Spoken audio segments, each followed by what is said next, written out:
All right, so I'll start off with starting a new session. Once you fire up, this will be one of the first screens you'll see once you launch the 3-play program. In here, first thing you want to do is name your session. So I usually leave the date the same, and I'll name it whatever the event is, women's, men's, basketball, football, etc., and go from there. For this one, I'll just put test, and you're going to select the number of input channels that you have. You can either do 4 or 8. I'm going to click 8, but I think it's set up to where either way it's going to do 4. And then over here you want to select your resolution. So you guys operate on 720/30? Is that correct, or is it just 720? Do you guys know? It's setting up just on 720. All right, so I do 720 here. NTSC is your only option there. And then we'll create a session. We'll go in here and we'll start a session. Also in here, you have the ability to import and export media. We'll get to that a little later on. So I'll come back to that here. So we'll go ahead and start this session up. We'll give everything a moment, let it load.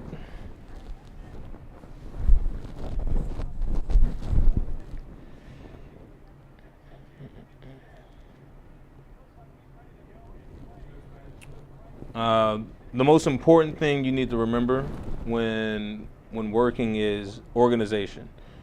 You need to know where everything is. So when I load my first session, the first thing I'm going to do here is I'll go in, and if I need to, I'll label my cameras. And by doing that, you click the sprocket here. You go to input settings, under name, you clear that out. We'll just call this cam 1. Oh, should we call it cam 2 actually. Since that one fired up, we'll call this one cam 2. And if you want, you can call them what the actual camera positions are. If it's high and wide, high and tight, lower end zone, handheld, so on and so forth, just so you know what you're looking at. And as you start off, you'll see both of your inputs are black. So I'll tell you what everything is. So you have, these are your inputs, 1 through 8, and these are your outputs, A and B. And to put something in those, you just highlight them. You click live to take the camera feed live. And then you can change which one of these inputs you want in there by hitting angle and the corresponding number, 2, 3, 4. And it lets you alternate between those to see what you want in your 2 outputs. All right, so as you label that, I'll also, yeah, so say it was sitting on black and there's no image coming through at the moment, and you want to go to something with an image, you pick one of your inputs that has an image in it. So just so camera 1, and then you'll hit live, and sometimes it may be on a delay. What you also want to make sure you do is hit record. So once you're recording, that's going to enable you to rewind and fast forward. If that's not going, then you're not doing anything. You always have to be on record. And you can't stop recording by hitting record. The only way to stop recording is by hitting shift and then record. So you don't record the whole time? You do record. You want to always be recording. Always be recording. You don't ever want to be to not be recording, because if you're not recording, then you can't capture what's happening. All right. The next thing I want to do is going back to organization. I usually name this first bank here my pregame. And like I said, this is what I do. You organize the way that works best for you. The second one, I put just a Q in front of it that'll stand for, or actually I put half, because we're going to simulate this like basketball. First half, second half. So I know where everything's living at. So now in both playlists, you want to go through and you want to select that under the first half. So sometimes what you may have is output A will be selected on pregame and B and be in first half. And when you you'll create a clip here, save it just by pressing in and out, and then you're looking through first half for this dunk that happened earlier, and you don't see it. It's because you created and you put it in the wrong bank because you didn't have both of your outputs matching. So you want to make sure that both those outputs are matching whenever you're working on it, until you're comfortable operating with them in separate under separate tabs. So we'll go back, keep everything on the first half. Make sure we're recording. You'll know when you're live because it'll say you're live here and it'll say you live there. So you know that you're watching a live feed. And if it's delayed and then you're playing it back, it'll say delayed. So everything will still be moving full speed. There's nothing about this that makes you think it's a replay. So the way that you notice is it says delayed, or you look at this as camera 3, and then you look at here and you see that they're not the same. And he's like, okay, well, what's wrong with that? Hit live, now you're live. So now this matches this. Down here. How you go to delayed? Yeah, you just rewinding. Just rewinding, and you see how it says delayed here? And you see how this one says live. No, all your replays are going to be delayed because you're going to replay something that happened in the past. So you're always going to be rewinding. So let's wait for a play here. So we got our guy driving to the hole here. You rewind it to this point. This is going to be called your end point. And to set that, you hit end. And then you can sit on that. You wait for your producer, your director, whoever makes your calls. You wait for them to give you the call to roll it, and you can roll it, and you can play with the speed by using the T fader. You can play at 70, 80, you can go all the way up to 100, and then you can slow it down. And then once they once they clear you, that's when you can create your out point. You hit live, and then now this has been created as a clip. So now you have this, and you can name it whatever you want to. Shorthand the best. Name it something that you can recognize, that you'll be able to come back to if they say, let me see that jump shot by number 0 in the first half. So I'll name it jump shot 0 APSU, hit enter, and now that clip is created. So whenever someone calls for that shot, then I know where it is. Another key reason you want to make sure to label everything clearly is, say you want to make a playlist for number 0. He has three pointers, or he has 13 points, and someone says, let's make a package of them. So let's create another clip. Call that jump shot 0 as well. We'll do this one, just a random clip.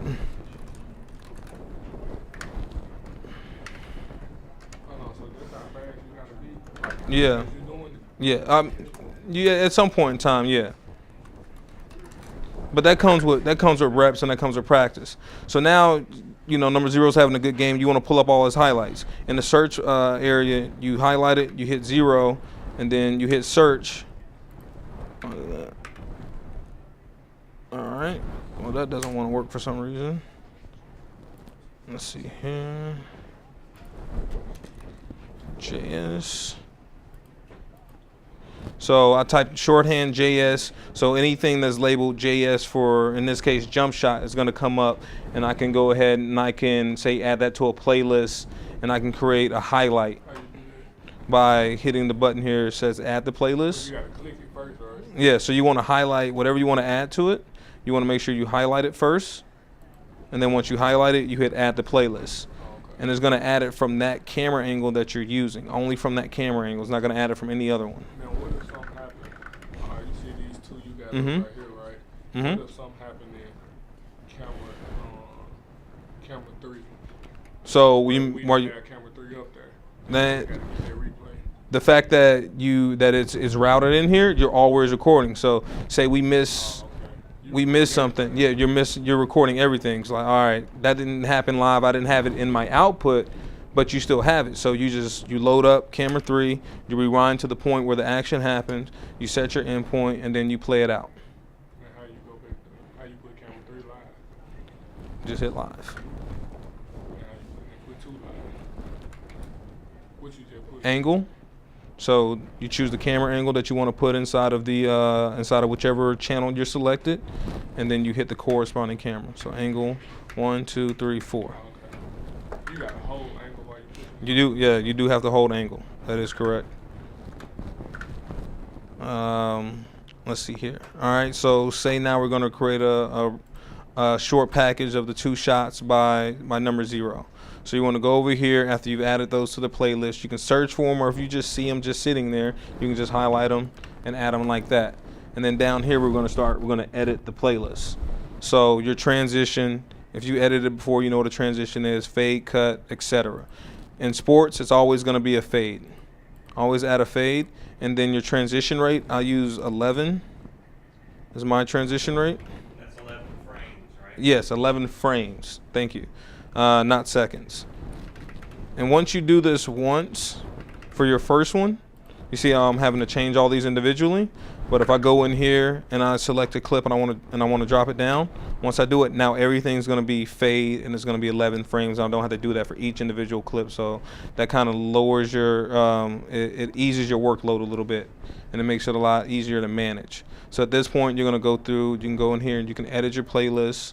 Say this is your start point for this play, and you can change your end point here, and you want it to end when the ball goes through the net before the transition. So we end there. So for this play here, we're just changing our endpoints here. And I'm using this with the mouse. You can also use it with the knob. But I'll tell you to use the mouse right now because it's a little bit easier. So you just use this right here, in and out. And then for anything that's been recorded, you can go back and forth on it. It doesn't matter because it's already been captured. Yeah. Click and hold, and then just scrub. To the left. Left or right, depends on where you want to go. If you go left, you're going back in time. If you're going right, you're going forward in time. Yeah. So we'll use that to create that clip. We'll just take a random 4 seconds here, and we're not going to need any of these other 4 plays. We're just going to show 2. So you can highlight like you would anything else on like a Word document. You hit 1, hold shift, hit the last part, right click, delete. Those have been ejected, and now you have this package of number 0. You queue it up, you're waiting on it, and then say if you're watching live, you need to jump to it quick. You just hit playlist, and as long as you have that playlist highlighted, just like you would your banks up here that you've labeled for your halves, as long as that's highlighted, even when you're not live and you're up here creating clips in your clip list. If you want to go to playlist, hit playlist, it'll start from the top, and then you just hit play and you let it roll. Or if you want to jump into it but they want to skip the first play, you manually select the second play. We're just going to show you that from here, from this point on, and then we'll roll from there. And then if you want to jump back to your clip list, you can hit clip list or you can hit live. But always remember to know if you want to be live, it'll tell you if you're live, and it'll tell you if you're delayed. Now when you go delayed, right? Mm-hmm. You want to make that a clip. That's when you click the set in and then the set out, right? Yep. So you want to, so you go back to, let's see here. Looks like they're showing a replay on B. So we rewind. If you need to go fast, you select fast jog, so that alter the speed, and you can see the significance and how that works. So we'll scrub back to this play that they're watching. Looks like it's an interception. So here, you're always going to want to start this play from the beginning. So you set your end here before the ball is snapped, and we're going to scrub. We're going to fast forward, and then we're going to take it all the way to here. Wait for the play to end,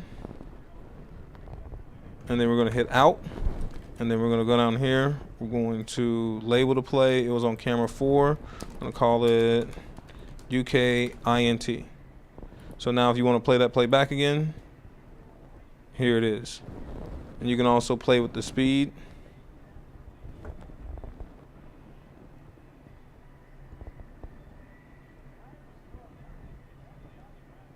And then you can go from there. And under normal circumstances, you would have this same play. Yeah, I'm controlling the speed here. So under normal circumstances, you would have this same play from multiple camera angles because of the football game. Everybody's watching the same set of action.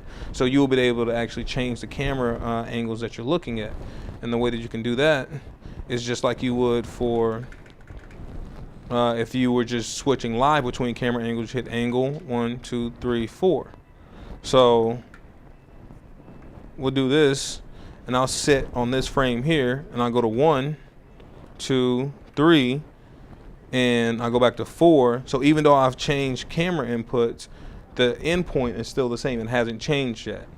So that enables you to go to, so for thought purposes, if you're working and you're watching camera 2 and they want to see a replay they want to see a replay of something that just happened, but they want to see it from camera 4. Rewind from where you were watching because your eyes already saw where that play happened. So rewind it from the camera angle that you were watching. Don't say it was camera 1, but then after you get to that end point, change it to the camera angle they want to see it at, which is camera 2, and it's the same spot. But since you weren't watching that, you don't want to throw your eyes off. But do you gotta play camera 2 in order to get the recording? What do you mean? Like, No, it's recording Yeah, everything's recording all the time. So you're just gonna change that input, and then now you're gonna play the exact same play from the angle that was requested or a different angle, and then you're just gonna let it roll out. So that'll be like pretty much saying like it's an interception or it's you trying to see if his feet was in. Yeah. You'll change it to camera 4 because it has to close. Yeah, you don't want to go back. You don't want to go to camera 4 and then rewind and try and figure out where it happened. Just leave that input there and then rewind. So yeah, you're exactly right in what you're trying to say. Yeah, so it's going to show you the exact same thing that happened from that different angle. Exactly. Yeah. So that's what you're doing there. So that was a great example. So it's switching. Mhm. So we rewind all of them? So it'll rewind like Yeah. So it's, let's see here. Your camera 1 and 2 should be synced up. Oh, okay, those are two to sync. 1, 2. Let's do that. So we go here. So we're looking at this play out of bounds. This is where it starts. So this is camera 1, and then you want to see where the ball went out of bounds at. So let's go here. All right. So from this angle, let's say it looks like the ball went out at the 35. Let's see if it shows the same on second. That's not a good look. So then you would go to 3 from the same point and see if they have it, so on and so forth. Because that end point hasn't changed until you move it yourself. Right here, you're just switching camera angles. I guess I didn't go over the simplest thing, which is creating a clip. I kind of went over it, but I didn't really verbalize it. But that's just as rewinding to your endpoint, selecting in, and then going to where the play ends. You always want to give it some pad, especially if you're creating an out point. So what I actually like to do, if it's live, you just rewind it, you set in, you sit on it, you wait for them to request it. After that play happens, you play it out, and then once they get out of you, then you create your out point. But say if you want to create it all in once and you want to add your own out point, you can let it play out, and then that's the end of the play, that's out. So now they'll call for that replay. Let's see that again. You pull it up and you go to play it, and they're playing the replay. Your producer's getting some other shots ready. You need to give them a count, let you know when they're coming out. 3, 2, 1. But then they're not ready to come out because the shot's not set. They're going to hit a freeze unless you have this buffer that's playing right now. So to avoid hitting a freeze, I don't even set an out point. I just let it roll. So that way they can get out whenever they need. And then at that point, I'll set my out point after they're no longer live on me. And then I can edit that in the playlist if it's too long. So you stay behind the Essentially, yeah. You know, so you wait for them to take your replay, so that way they don't hit a freeze, because you never want to hit a freeze. So that's one way. And like I said, there's more than one way to skin a cat. I'm just kind of showing you guys how I do it, and as you get comfortable with it, you'll learn things that work better for you personally. Another thing you can do is you can link both your A and your B channel by hitting the link button, and then when you rewind, you're rewinding both of them at the same time. So that way, if you're going to show a dual replay, this is how you would do that. So we want to see that touchdown. So first show it to me from camera 1. So they're both at the same endpoint because I had them link and I rewind them. And then I unlink them. I'm going to play from A first. And then B, I'm going to cue it just a little bit further in, you know. We're going to watch this play develop. And there's no out point, so he can get out whenever he wants. And the producer's, all right, roll B. I'm going to roll B. I'm going to play it a little bit slower. Show that second look. He gets out when he wants because there's no out point. 2-look replay. And then they go. How to do that as well, too, in the clip list, because we don't have both A and B linked to the TriCaster. What do you mean exactly? Showing them, and just in the clip list, they can switch between the different cameras instead of having it your A and B. So, you talking about like, you mean adding it to a playlist or? like where it No, say showing camera you can 2. click camera 2, 3, 4. Oh, inside the playlist instead of like menu. Okay, We don't have. got you. Have, We can't B route hooked camera up. B. Okay, you don't have output B going, so everything you're playing is coming out of A. Got you. So in that case, what you could do is you would show one angle here, and okay, here's a workaround for that.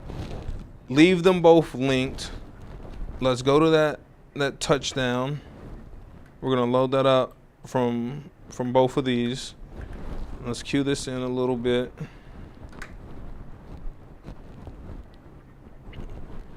And what I'll do, this is a normal workaround. So, all right, let's 2-angle replay. We're going to start with A, and then we're going to take B, and then we're going to cue it in a little bit. And then when they're ready to go to B, we're going to hit auto trans.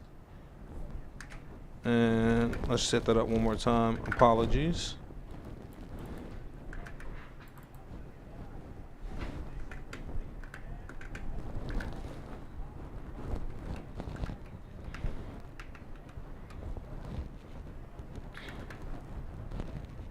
So we'll start rolling A. We'll cue B in a little bit. We'll put A here. After the touchdown, we should auto trans, and it should auto transition. And then it's supposed to auto play that.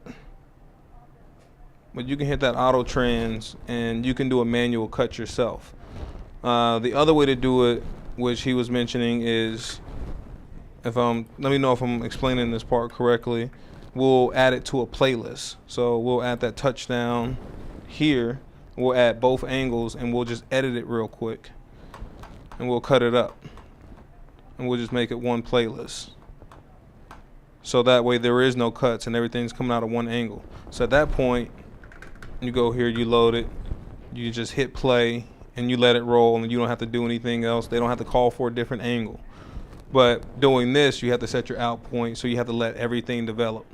You see how it added that fade in there for us? We didn't have to do anything.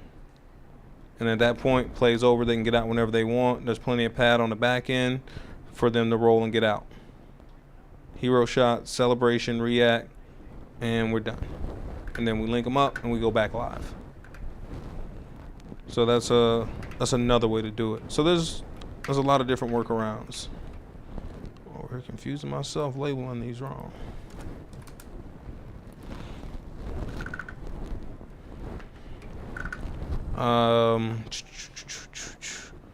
One thing that I was suggesting that you guys do as you're creating all of these highlights is to make a what's called a melt at the end of the day. So all the highlights that you cut, you want to highlight them all. We'll make this playlist. We'll name it the same thing as the session. I'm just going to name it test for shorthand, and then melt. And we'll take every highlight that happened, and you can take them from all the different angles as well, and you'll set it up here, and then you'll export it to the clip list. But to do that, when you hit it, it'll say please stop recording before exporting playlist. So shift, record, export to clip list, and this one here will export at a 3:1 ratio.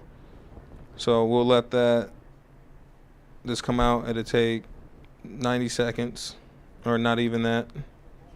And I'll show you what to do with this after it's done. What you're going to do is you're going to say it's a basketball game, and you guys got a back-to-back. You got a game on Tuesday and then a game on Wednesday. You export the highlights from the game on Tuesday, and then when you come in for the next game, you're going to use those highlights, and you're gonna create a package for your pregame show. You're gonna, you can do ISOs of one player, his highlight packages. So I showed you how to search for plays and things like that. If you label them correctly, you can just go, number, 8 or whoever it is. You get his best plays, or maybe they'll have a list of plays that they want to see, and you'll create that playlist. In your playlist, you'll export it to your clip list, and then what you want to do is you want to exit, and then you're gonna pull that into a new session so you can play it out. So we'll go here, and we'll go open, or excuse me, new, and call this test 2. 720. I'm going to create session, but we're not going to launch it just yet. We're going to go see if you can import it from here. No. So first thing you have to do is go back to the session that you created the file in. You go to export media, you go to add, and then you go to where that playlist was created. So that's probably in the first half, called test melt. You can click on any one of those. You can leave all this the same here. Export, And what it's going to do is going to export this to, actually, let me cancel this. I'm going to tell it, you can give it a destination. So you can create a file on the desktop. Computer.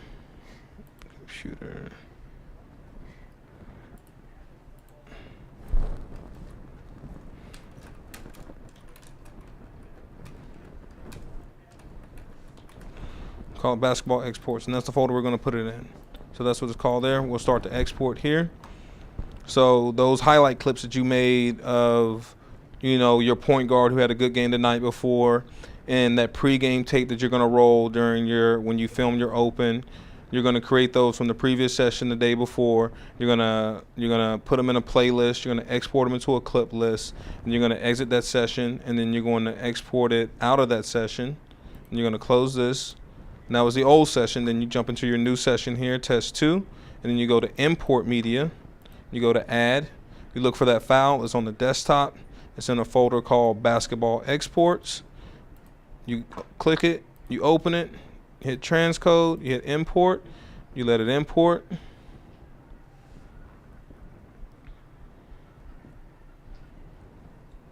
And depending on how large the file is, how many files, of course, is going to alter the length in which this process is going to take.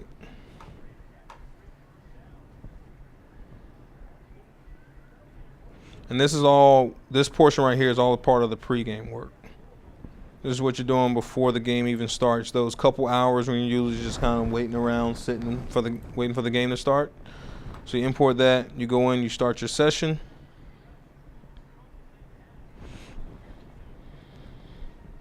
So, in the professional world, like in the NBA, is it like one person who do all this? Like, as far as the replay? I'll go over that as well. And this looks like it was actually the wrong format. We'll import it and see if it works. So to bring that clip in, once you open your new session, you go to add media, and you can search for clips in various places. Since you imported this into your session, if you go to the new session you created, which I call test 2, you see the file right here. You click it, you hit OK, it imports, and it's playing out and it's ready to roll. You can fast forward. You can edit this if you want to, and do whatever you need to. But if you edited the first time and it was good to go, you don't need to do any other touch-ups, and now you're ready to roll, and you have that pregame tape or that player ISO highlight that you want to show. How do you just go back to the top? Just hit stop. So say I'm halfway this way and you want to re-cue, double tap stop. Yep, double tap stop, play it, and then you're ready to go. So Christian, does that make one file, or is that Is- playing off of the different clips? nope, it's one single file. So Yep. if we cleared off the hard drives with the exception of that, Yeah, exactly. Except if it would still be there? 100%. Okay. Yep. So that's what you do often, because what you notice is you have limited drive space. So to save for that, you'll go and you'll cut those tapes from those previous games earlier. You'll export those. You'll have them live on the desktop. You'll open your new set. You'll export those out of that old session, and then you will open up and create a new session, import them, make sure they work, and then to clear your desktop space, you go back and you delete all those old tapes. Now, what you can also do is you can take all of those highlights and you can export every single highlight and do a full game melt, and then you can just save that to a hard drive to pull back, and it'll be archive, essentially, is what that'll be used for. So now we're in a brand new session. We have this pregame tape that we can use and roll at any point in time. And now we're ready to start and ride on our next production. Make sure you hit record, so this way now you're actually working, and then we're ready to start over from that point. Those are really the basic ins and outs of it all. I'm not sure how your audio is set up, but inside of this sprocket here in your settings, you can also do configurations to your audio. What you can see right now is I can't change my connection type. The reason that is because we're currently recording. But if we stop recording, now I can change it. If it's embedded, if it's line audio, if it's mic, you can make those adjustments. But if ever you're sitting here and you need to change this from embedded to mic'd, and you're sitting there and you're wondering why this won't allow you to make those audio changes, the reason that is because you're recording. So as soon as you stop recording, you have control over this feature again. So that's something to keep in mind and remember as well. Let's see here. Up. Is it a habit that you got with like double tapping stuff just to make sure it's in there? Because like you Yeah. get live twice. That's You only got, so that's a habit you got, right? that's exactly right. That's a habit because it's not gonna hurt me to double tap live, but if I'm looking to cue something up, you know, from the top, and I got to double tap, then it'll hurt. I don't even think you have to double tap stop twice. I just do it. It's a repetitive thing. So I do it once, and then just in case that didn't take, I do it again. There's another thing you got to know about this replay system in particular is that it can be kind of funny, and you'll have to learn different like ins and outs of how to maneuver it because it does, you know, it has issues and it messes up. So you'll learn some of those workarounds as you get used to the machine as well. What else can you change in here? There's nothing else that you really need to really play with or do. You can play with it, and from time to time you can do something and create some errors, but anything that you do, just remember what you did, and if it causes a problem that you're unfamiliar with, undo what you did before. But you have to remember what you did in order to undo it, so keep that in mind. Folder that you exported, right? Mm-hmm. You just made that a playlist, gave it a name, and then pushed export, right? Yeah, so when How you make the this test mail? How you make that again? yeah, so I took a bunch of random clips, I dropped it into a playlist, I named the playlist by right-clicking, clicking rename, whatever you want to call it, and then up here you go to export to clip list, and you can only export when it's not recording. After you export it, it creates a file that you can then move to your desktop, so that way you can go back and use that file whenever you want, and then you're not at risk. Yeah, and you're not at risk at losing anything even after you delete the entire session. It'll still be there.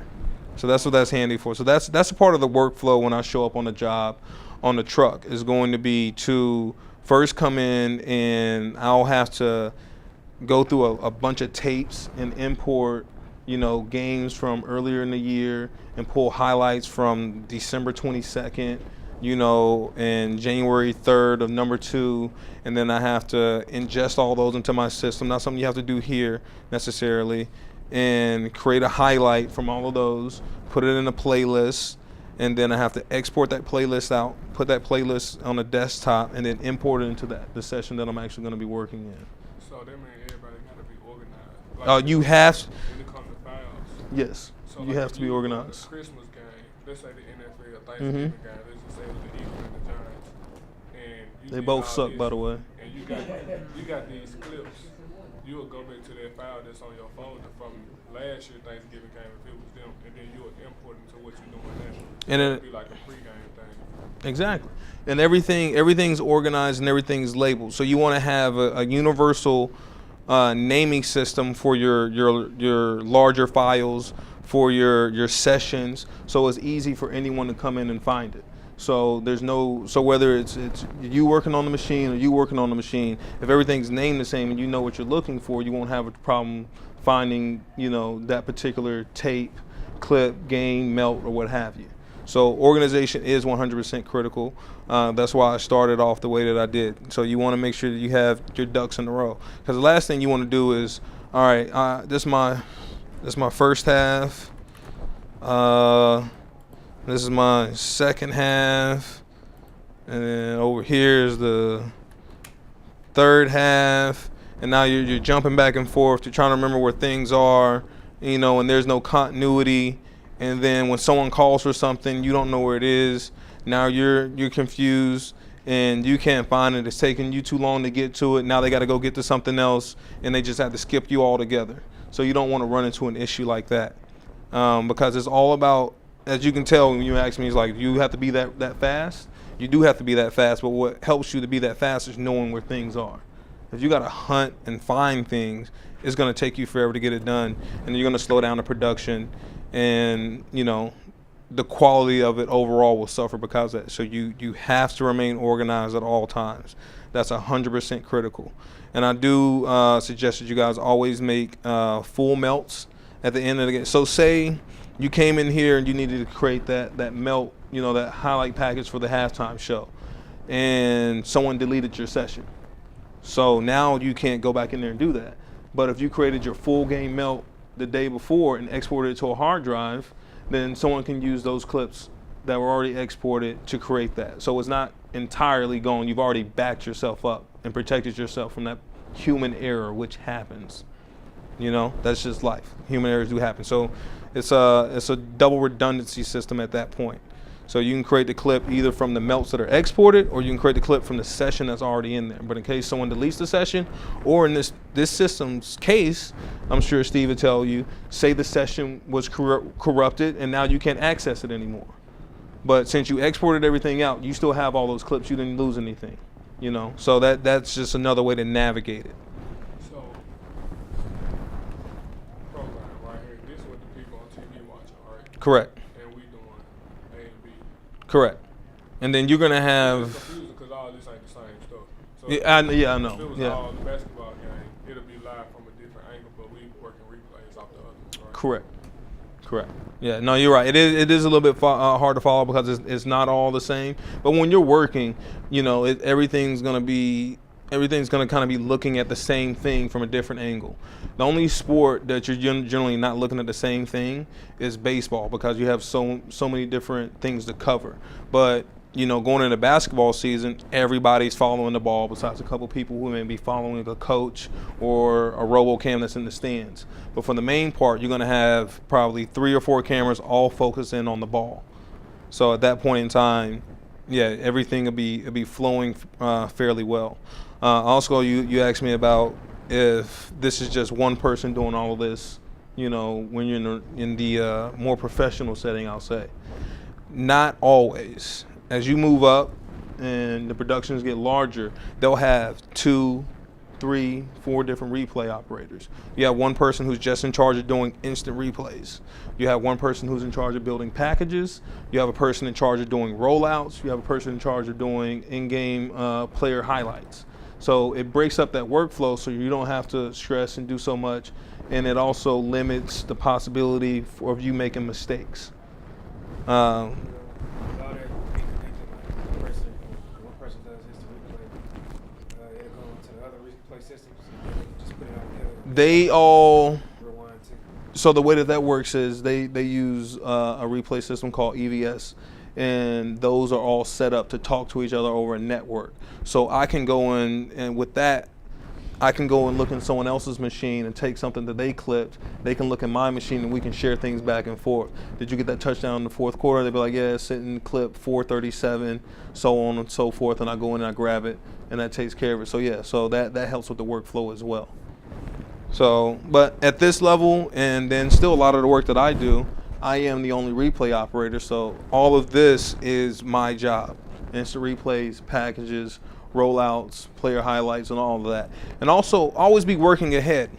As soon as I'll have a playlist down here, say if the point guard has 2 field goals already, I'm going to go ahead and start his highlight package. As soon as you make your second field goal, I'm starting your highlight package, because one thing you got to remember is it's easier and quicker to delete than it is to add. So if you're already building that and you just keep adding to it, and they say, well, I want to see a highlight package of, you know, of the point guard, and then they say make it 20 seconds, but you have it all and it's 30 seconds, just take out 10 seconds.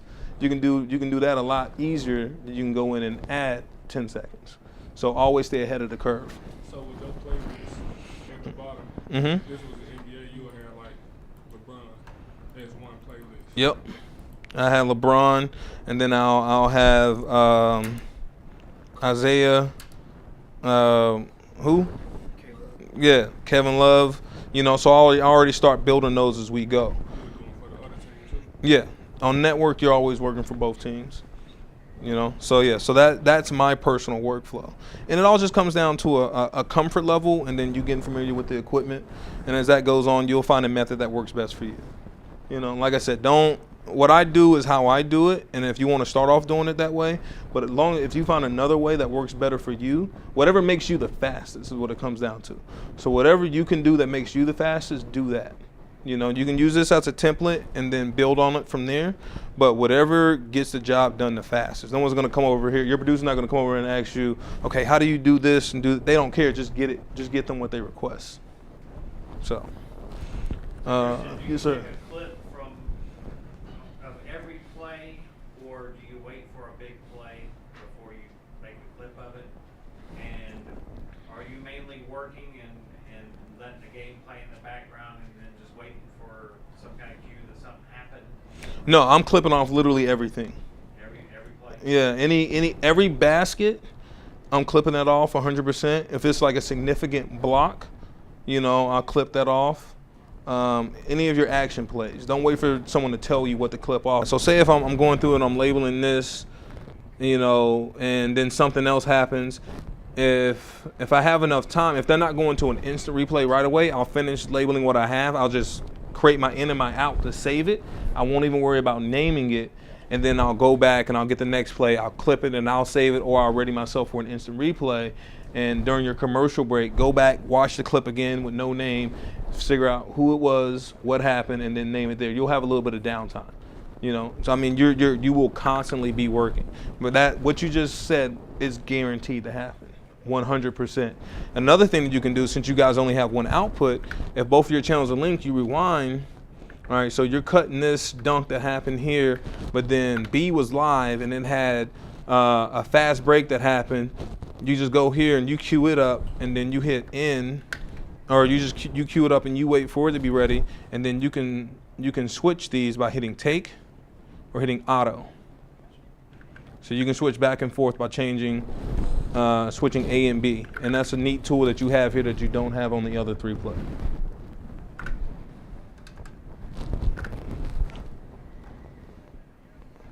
That covers most of it on my standpoint, but if you guys have any more questions, or if Barry or Steve have anything that they want me to add, I can definitely do that. But I definitely want to hear you guys,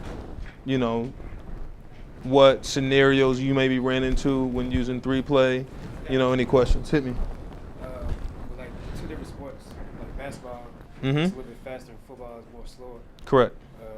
What exactly do you do? Because basketball, I usually just keep hitting in, and then when I get my play and they're ready, I hit out. With football, I just wait, and then I rewind it with the wheel. Yeah. So do you just constantly hit the play to it? No, I just wait. I wait for the play to happen. Say if it's football and he breaks loose, as soon as he's at the second level, I already know it's a good play. So I'm not even waiting for it to finish. At that point, I'm rewinding to right before the snap, and then I hit my end point, and then I can look at program, and then I can see, okay, the play's over, and then I wait for the cue, and then I roll it out, and I don't even hit an out point. Basketball too, you just use the wheel. Yep, I just use the wheel. Yeah, so that practice that you use, that's what I was taught here as well, where you just consistently hit in and wait for the action. Like after every pass, you're just kind of hitting in. You can do that. Like I said, it's about what works for you, what makes you fastest. I like the wheel better. Yeah. So at that point, you see he drained the 3, and it ain't gonna take you nothing but a second to rewind to, him on top of the arc getting ready to shoot. Yeah. And also, what you guys can do is you can get my contact information from Barry or Steve, and whenever you're sitting here and this thing's giving you issues, or something's going on and you don't know why it's doing that, text me. I mean, I have coworkers, people that I work with that do that already. They be like, I'm working on this and I'm trying to do this, I'm trying to do that. What's going on with it? They'll text me, and usually I'll know what the issue is, or I'll be able to try and work you through it to figure out what the problem is and get you back on track. It's not a problem. Just hope that I'm not busy and I can answer. Yeah. Any more questions? Anything? Anybody else that ran replay before that had an issue like Terrence was talking about, or any of the GAs back in the day? Anything come to mind that was a big issue? Well, do you do anything with like dubbing the music list? In sports, you're not adding music. I mean, audio's taking care of that. That is something in other areas you may have to deal with. In that case, if you do want to add music, you have to highlight it, and you have to browse for it, and you won't see it over here because it's not a music track. If it's music, it would only be you will only be able to load it in the music area. But that's not something I anticipate you guys ever having to deal with. That's something we've started using for our bumpers and stuff like that. Oh, you have them add music to it? We've been adding music and stuff to them, so we'll put music in there. Mm-hmm. And then when we want a bumper, you just click that little icon to say I want the bumper music playing, and then play playlists through there. Yeah, I'll give you one tip for that. If you want to add your own music to it, for any playlist that has music, make it long. You know, make it fat is what it's called. So that way, what you can have your TD and audio do is they change the video output to whatever their next shot is, but they let the music trail off, and then the audio person fades the music off. Otherwise, what you will run into when doing that is as soon as they cut out of the replay, it's just an abrupt cut out of the music as well, and then it just sounds funny. So you want to fade that music out. So as you leave that video track long, they'll get off of your video, but they'll keep tracking your audio, and at that point, the audio person can fade the music down, and then they can take and then they'll be off of you entirely. So just think about that as a workflow, just for a cleaner show that just sounds better. Yeah. So, what do you do? Did- I know you do replay, but I'm saying like you work with a team. No, I work. I'm a contractor. I'm freelance, so I work with just various people, various clients.